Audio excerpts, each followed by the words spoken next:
Caccabaa galabaanis lakkii dhugaa kana baafannaa nuti ajjabaa alagaanis kana nagaa maaliin walitti garagarre ofii keenya fuyyuu haadhatti garagarre abbaa keenyatti garagarre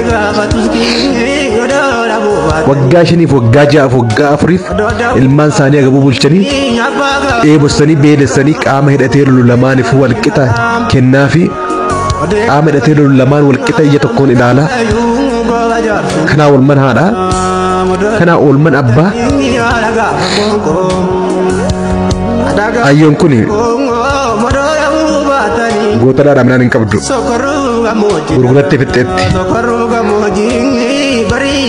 mooraa ammoo loon hin qabdu gurgurattee fixxeetti baankidha sabbata ishiitirraa ammoo maallaqa hin qabdu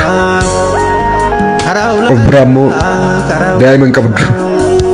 dhala hin qabdu kun biyyoo taate kun ammoo waraana bitaa mirgaa keessatti maaluma balleessan maatii kana maaluma balleessan ummata kana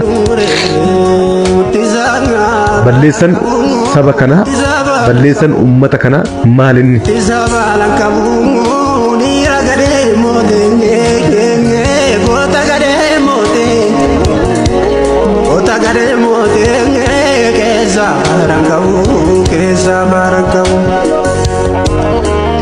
Sokor mi jiru nyala mi go masokor mi jiru dibicha walanu masokor mi jiru dibicha walanu maali jarana baranammo oromoon cibsameetuma qalamuu jammarame oromoo cibsanituma basma'am jedhi jammari oromoodha basma'am jedhi tiqali jedhanii qalutu jammarame Mali ummanni Oromoo koottaa nyaadhaa dhugaa jiraadhaa jedha malee waan biraa hin jedhu.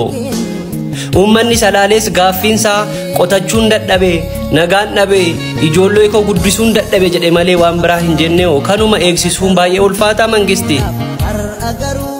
Baranumas in qalamna akka horiitti akka hoolaatti qalamna. Ummanni salaalee qotuun dadhabe jiraachuun dadhabe jedhee qambarrii baatee hiriir nagaa bayo. Gaaffin ummata kanaa deebii haa argatu seerri haa kabajamu ummata salaaleetiif sagalee haa taanu salaalee ko aanaa nyaatu